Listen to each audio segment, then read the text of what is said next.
and welcome to the Miss Rolling podcast. As usual, my name is Jacob Staton, and as usual, I'm joined by JJ Armstrong. JJ, how are you in your hat?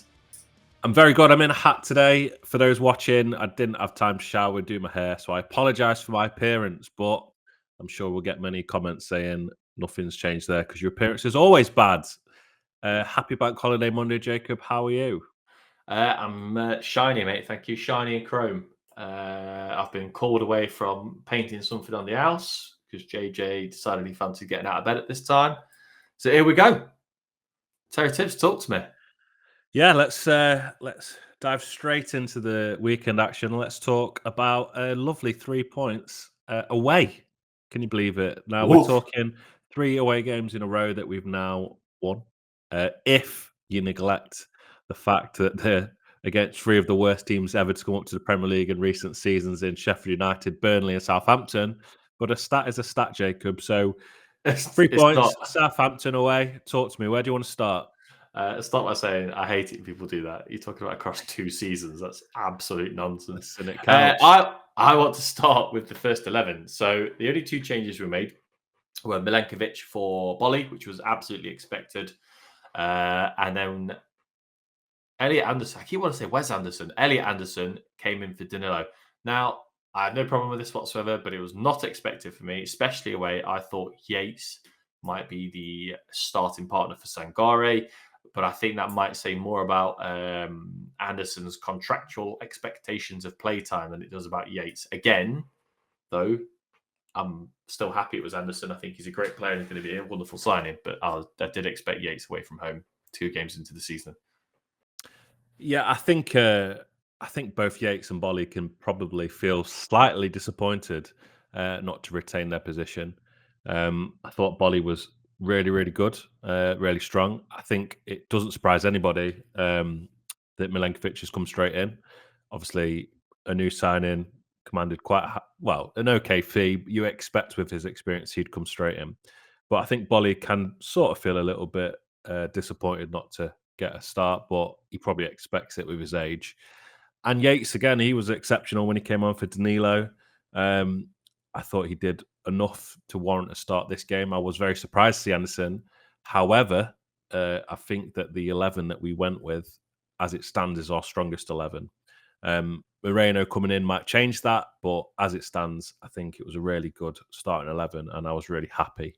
You know, if the fact that Yates isn't starting, but you've got Anderson there who looks promising, and the fact that Bolly isn't starting, but you've got Milenkovic to come in, I think that shows good strides that we've made in this window. That's an interesting point you made around, before we go into the game, around Alex Moreno's now come in. He wasn't on the bench, neither was Ramon Sosa as well. Around Woodall, strongest 11, beat Olaina moving to right back and Alex Moreno left back. Now, correct me if I'm wrong, but I think that is your preferred back 4, whereas my preferred would probably still be exactly what it was. We're still with Neco Williams. Would you keep? Obviously, we haven't seen Moreno in a Forest shirt, but would you keep paying the left back as it stands, even though we've brought Moreno in? As it stands, yes, especially given the fact that he actually completed the full 90 minutes this game. I think Olaina is a wonderful player who, if he can play 90 minutes consistently, will only get better as well. Again, I think this shows good strength because if the combinations are Olaina and Neco Williams as it stands, I'm really happy with that. I think they're both brilliant. And we'll talk later about the goal. Neco Williams' involvement in that was really key. He's a great player. Olaina down the left-hand side is really key. I'd like to see him overlap a bit more, but we might see that from Moreno. But if it's those 2, I'm really happy. If it's Moreno and Aina, I'm pretty happy with that as well.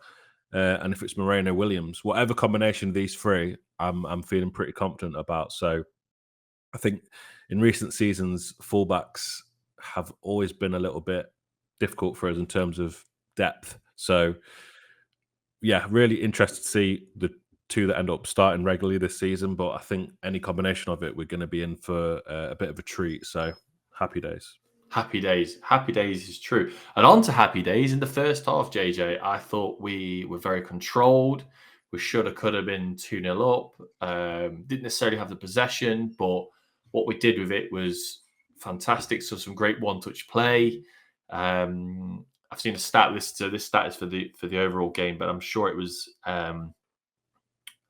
it was only 15 passes per shot on goal for us in the entire game, which is just effective football, whichever way you look at it, isn't it? You know, we don't have to control the possession to play well, and I think we're absolutely showing that at the start of the season.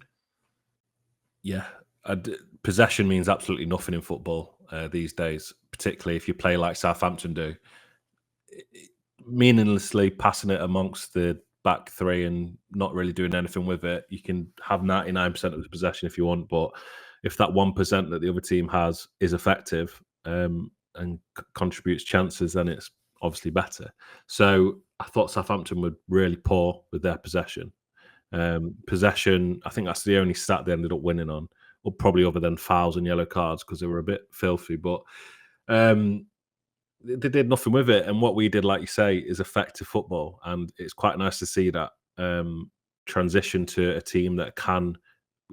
We feel like a team that is now in their third season in the Premier League. We feel a bit more confident. We feel like we have the right to have the ball and do something with it rather than being scared of what other teams might do if we give it away. And we did give it away a fair bit. You know, a few things didn't quite work, but a few things did. So I thought we looked particularly good, particularly bright in that first half. I think going in at half-time 0-0 was a disservice to us. We definitely should have been at least one goal up. Milenkovic definitely should have scored that, but then again, he is a centre-back. But we look great. I'm really starting to see a bit of identity and a bit of nice football develop within the squad.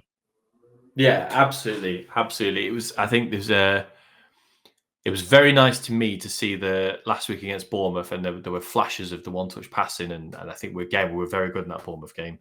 It was very nice to see that it wasn't a flash in the pan, that this is something that has happened over the summer, and we're not signing a million players, we're not selling a million players, we're not being crazy in the transfer window, giving a manager a full pre-season. We've developed and we look like we're making progress. The only downside to this first half was the fact that it was still 0-0. I think even if it could have been, I think if it was 3, that a tad flattering, but also probably not. Yeah, it's just this is the sort of next step now for Forest. Once we've got a bit of confidence, we've undone some narratives this week. We didn't concede a set piece. We kept a clean sheet, and we've won away.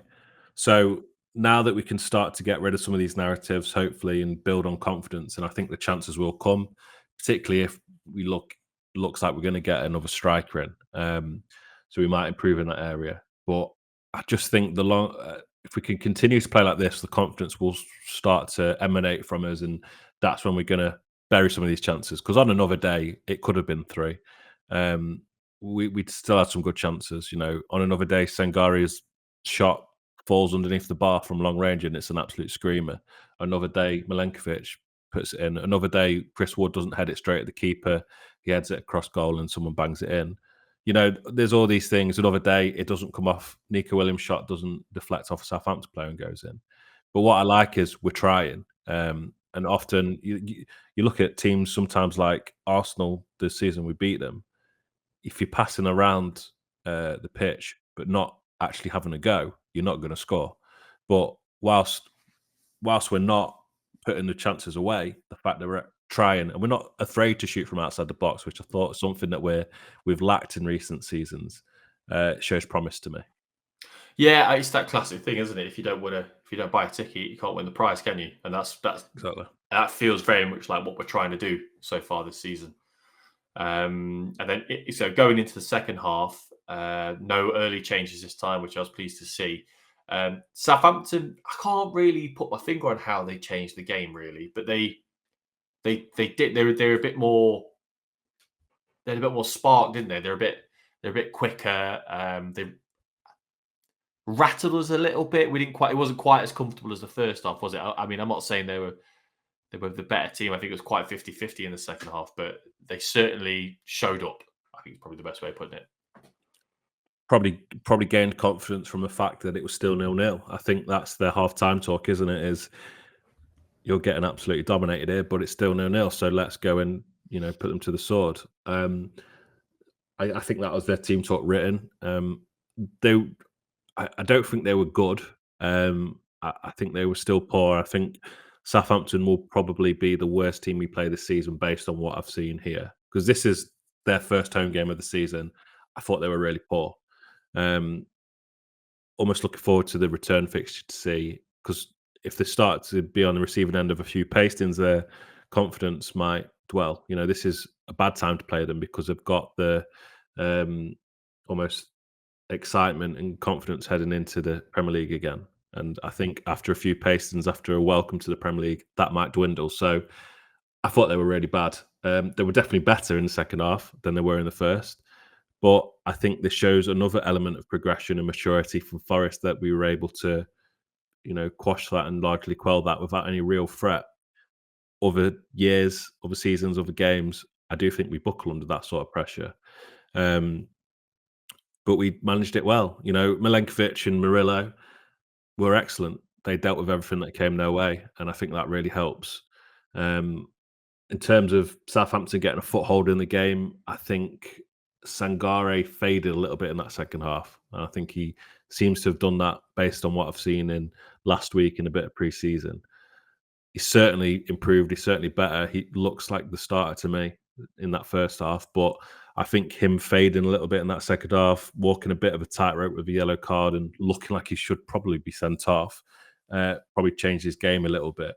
So that might have allowed Southampton to get a bit more of a foothold in the game. But we still looked good. We were still able to manage it. We still crafted some chances. I wasn't too worried about Southampton, even though they were better. It was more frustrating to watch, but I still thought overall we were the better team. My only concern was, are we going to walk away from a game like this, as we usually do, having lost it or only getting a point now? Yeah, I think rounds us nicely into the goal itself. So we've got a corner, and I want to say it was Anthony Elanga who Could have been. I think it was.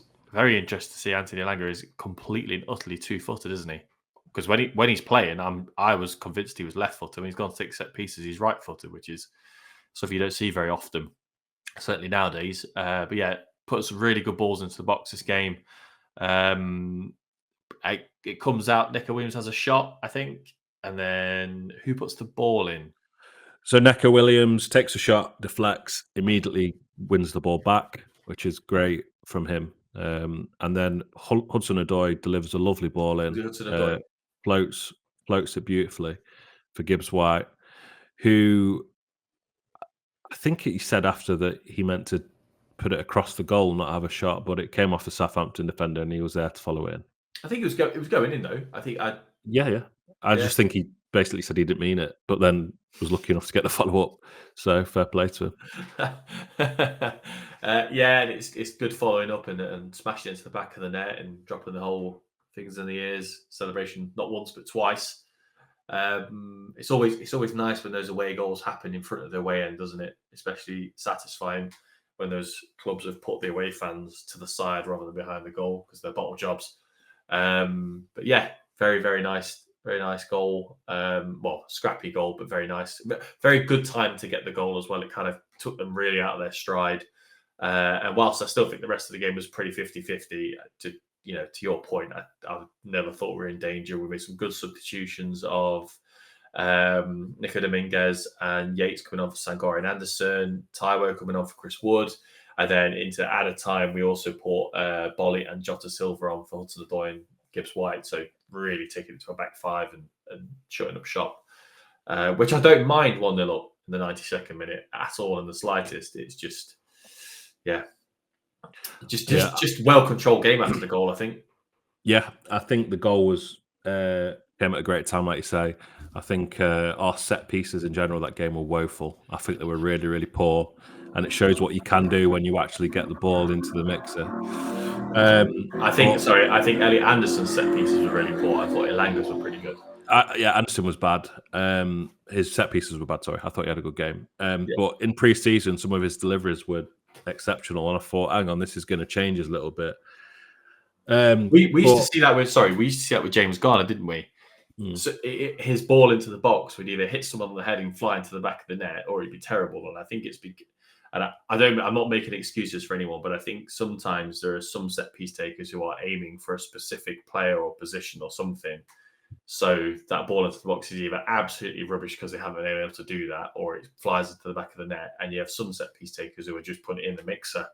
And I think those ones probably look better, probably result in less goals, maybe. Yeah, it's just the infamous not beating the first man for me that feels criminal. I hate it. I thought our set pieces were pretty poor in general, but a similar scrappy goal last week against Bournemouth, a scrappy goal here in the first half. There was the Milenkovic one, again a bit scrappy. Hopefully, we can see us develop into scoring goals that aren't scrappy, that are intentional, nice football. You'll take any goal that comes your way, obviously. I'm not going to complain about the fact that we scored. I just would. The next stage of progression for me, for us as a side, is to transition these chances into well-crafted chances, not just relying on a bit of sloppiness. Because we're not always going to play, Bournemouth were quite good, but we're not always going to play a Bournemouth and Southampton. Sometimes we will play more structured teams that won't allow for sloppiness or won't allow us to capitalise on mistakes. But yeah, I thought the game management was really good. I think we've seen in recent seasons not always been the best. Jota Silva coming on now means that he can't go on loan to Olympiacos because he's now played for 2 clubs, which I think is a Has he? victory. Yeah, he played for his Portuguese club and now Forest. So I think the rule is they can't go on loan. They can't go. You can't play for another club full stop, even if you were Yes. So happy days because I didn't think that was the right move. I don't think he's. I'd be interested to see him start in the cup so we can get an actual decent run so we can see a bit more about him. But we've got him to come off the bench. We had Bolly, which was a good move. Dominguez and Yates played well. We've got Tyro to come on, who I don't think was the best, but still, on his day, he's a great player. So Sousa wasn't even on the bench. He's another bit of quality. And we're looking at other positions. Moreno wasn't on the bench. So we're really developing a good squad now that has good depth off the bench. And I think that's going to be very important this season. I think we can do well. Yeah, absolutely. Like DeLillo, obviously a great player, or could have had a great season this season. I think everybody was of the same opinion, and we don't need to panic buy at all in the slightest. And if it's only 6 to 8 weeks, he quits in, even better. Yeah. So yeah, JJ, just on that, my first thought was at least the transfer window's open, which is a bit sick. But anyway, looking at how Yates is coming and performed, looking at how Anderson played, and the fact that we're not even thinking of Dominguez really, who we know is good on his day, and Sangaris seems to be the player, or starting to be the player we know he can be. I think that's changed my mind. I think, like you say, quid's in. Let's not panic buy. Again, shows we've had a strong summer. Sangari is almost like a new signing, isn't he? Again, it feels like. So, yeah, I don't think we need to panic buy. No, not at all. Not at all. Any special mentions? Anyone who deserves a mention for the game, JJ? I think Milenkovic. Not necessarily man of the match, sorry, but somebody who deserves a shout out. Yeah. Well, I will go for my man of the match, which was Milenkovic. I think his debut, pretty positive for a debut in the Premier League. You're never sure if a player can quickly adapt and quickly fit into the Premier League. And whilst he was probably lucky it was against Southampton, you could see his class, you could see his positioning was there. The fact that this is his first game with Murillo, I am really excited about that development as a partnership. I think those two, to me, if they can stay fit and stay together for a full season, because last year we did have a lot of chopping and changing at centre-back partnerships. If we keep the core of these two together, then I think we will have an exceptional chance at performing better in games because they complement each other really well. And Milenkovic looked really well seasoned. That's not. I don't know. He's not a steak, but okay. He looked like he knew what he was doing. You know what I mean? His positioning, like I say, was excellent. So, man of the match for me. I think they gave it to Gibbs-white, which I thought he didn't have his best game. He certainly tried, which I appreciate, but I think sometimes tried too hard. But he also, you only need him to make that moment of magic. And some of the balls that he did that did work were absolutely incredible. One that I remember fondly is he chested it, didn't look, banged it out wide to Alanga, and that creativity and vision to know where a player will be and make that pass is exceptional. So he was still very good. I think any other player that isn't called Morgan Gibbs-White, you would say had an exceptional game, but because probably we expect a bit more moments of magic and influence on the game, I would say that probably some bits didn't work out and he tried a bit hard, but he came with a moment of magic where we needed him to. So hopefully we see more of that from him. But for me, a long-winded way of saying it, but for me, Milenkovic was definitely my man of the match. What about you? Anyone? Any special mentions? Special mentions for me, particularly for the first half, Sangare. I think he's really starting to look like the player that we spent all that money on. I mean, I get why he's fading. He didn't play a lot of games last season. Yes, he's had a preseason, but I hazard a guess and say he's not. He might be match fit, but I don't think he's Premier League fit. Maybe he's only going to get better. I think again with the options, bringing Ryan Yates on, great. Bringing Nico Dominguez on for Elliot Anderson. Anderson played really well, especially because he got the absolute Christ kicked out of him by Smallbone and Flynn Downs. Was it Flynn Downs?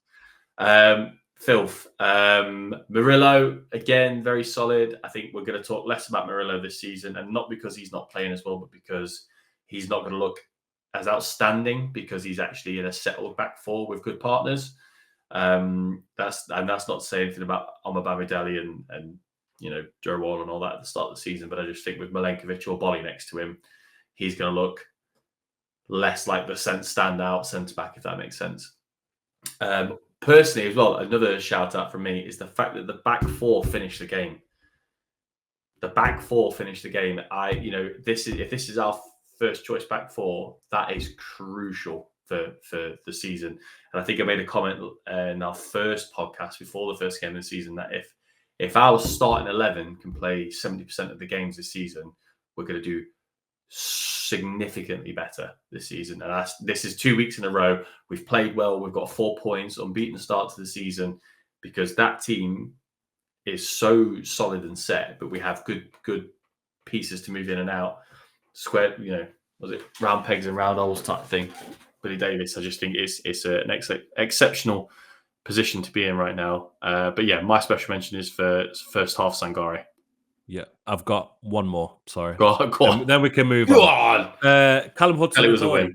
Callum Hudson-Odoi has been in the first 2 games of the season double and tripled up on, which I think shows teams are considering him a threat to stop him cutting in and doing his bit of magic, which I think he's a great player. He's really classy. He's still had a good game despite being doubled and tripled up on, which shows how classy he is. But I think that often could allow us to have other threats like a striker, like Gibbs-White, like Alanga.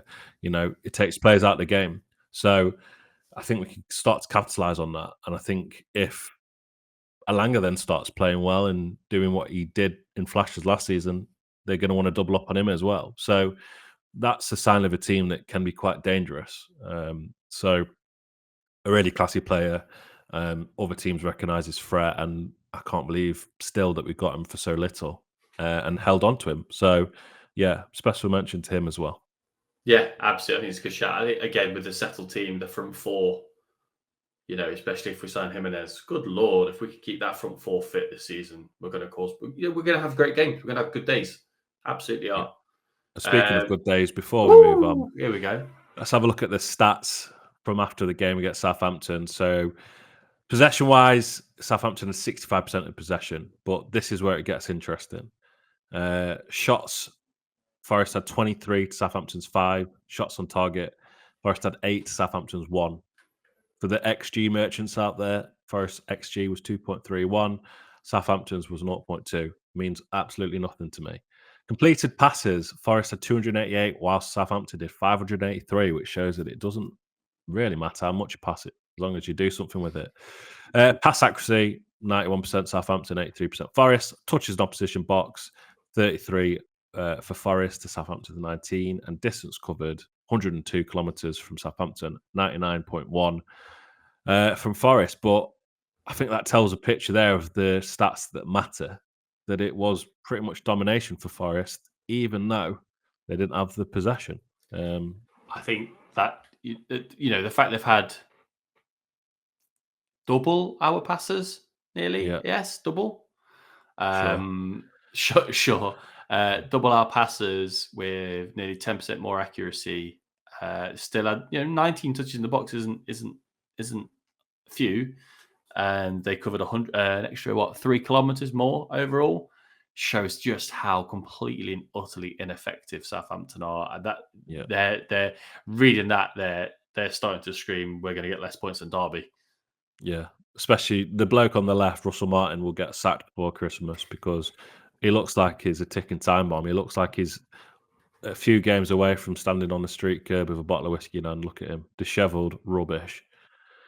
Anyway, if anyone's not aware, JJ's not a big Russell Martin fan. I did say it looks like the Raven from CBBC. If anyone's old enough or young enough to remember that, it looks like the Raven from the hit CBBC show, The Raven. It's actually just Raven. Oh, he does. He does look like him. He does. JJ, talk to us about our sponsor. A sponsor again is me, Heavy Metal Football. You'd have seen me bang on in recent weeks about being made redundant. I've made it into a positive. I've given you a code that is redundant. Use the code redundant to get 20% off your order. I'm trying to have a bit of fun with the fact of my unfortunate position. Heavymetalfootball.co.uk. Buy some shirts so that I can afford to live. Thanks, Jacob. You don't look too with it. What's up? Oh, mate, you are so subtle. I am. We're both wearing, for those watching, we are both wearing, I don't know why that's blurred, Heavy Metal Football tees. Appreciate everyone that's helped and checked it out. There's more to come. There's more stock coming. Heavymetalfootball.co.uk. Thank you. Fire. Absolute fire. Right, JJ. Wednesday night, we have Newcastle United in the I was going to say Carling Cup, but is it Carabao again this season? It's Carabao, yes. Carabao. Carabao Tony Yayo Cup. I think thoughts will be pretty short and sweet on this. Be nice to win, but not bothered if we go out. Yeah. Good chance for some new players to get a run out. Yeah, I think I'm going to recycle a joke I say every season. It's called the Carabao Cup because I don't care about it. You're welcome. And that it's gold. Mate, nice. A cup run would be lovely this season, but for where we are in the league at the minute, 2 games look promising. The league has to be the focus for me. If we go through, I'll be chuffed. If we go out, I really won't be that bothered. And that is how I always feel for the first game of the Carabao Cup.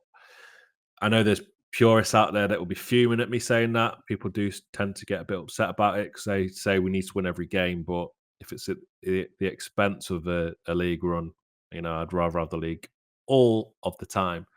I think Newcastle will play strong. I think Eddie Howe needs a trophy. So I think they'll go strong.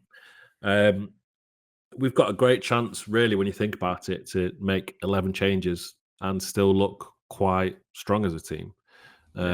You've got a different keeper to come in. You've got Miguel. You've got Moreira at right back. You've got Bolly and Omabamidele that you can play at centre back. I think I just had a stroke. Bolly Bamidele. Bolly Bamidele. Yeah, that's good. You've got Moreno at left back now. You've got Dominguez who can play centre mid. You've got Yates. He didn't have a full game. You've got Moreira. I think I've already said him. You've got Jota Silva. You've got Sousa. You've got Taiwo to play. There's plenty of people that we can change now. I don't think we will make 11 changes, but I think the fact that a few changes allows us to still be strong, again, shows the progression we've made. So I just don't think I'm that bothered. I think I would love us to win. I think momentum is key. I think we should be trying to win every game, but I won't be crying about it if we do go out, essentially. I agree. I'm also going to this game. JJ, want to have a hazard a guess as to how much it would cost for the first round of the League Cup? For kids, £1. For adults, 15. I had to part with 25 Great British pounds. Oof, rough. That's rough. That, Rough, not woof. That rough, not woof. and it's on TV as well. And it's on Telebox as well. Yeah, that's not cool. I don't think. No.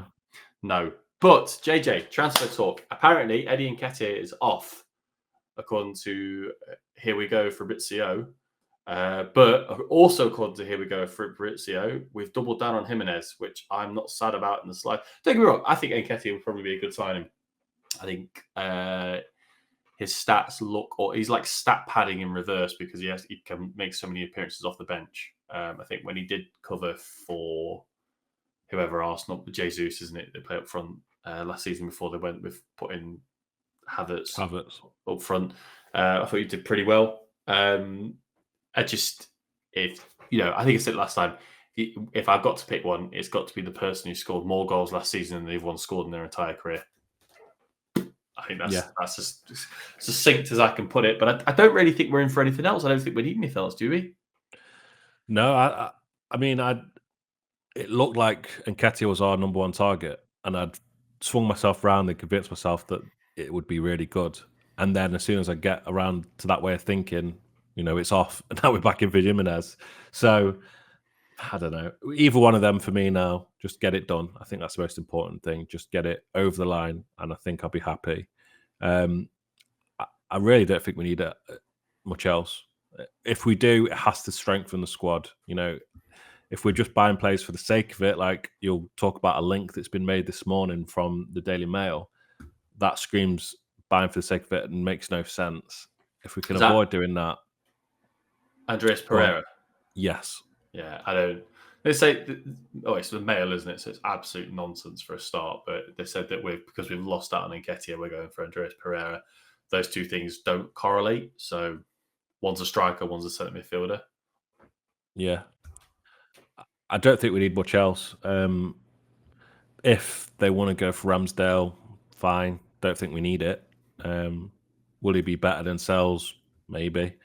Probably. He will. But I don't think it's needed. And if we walk away from this transfer window without Ramsdale, that's fine as well. I think the priority now is this striker that can come in and score goals. So we're nearly there, I think. We're very, very close. Yeah, with the Ramsdale thing, I think Ramsdale would be a good signing if we played a certain way of playing football, which we don't. Would I be sad if we got Ramsdale? No. Well, do I think it's probably not a waste of money? That's probably harsh, but it just be kind of like we don't play out from the back. What does Sells do wrong? Sells is a good shot stopper. He commands his area. His goal kicks are good. What else do you want?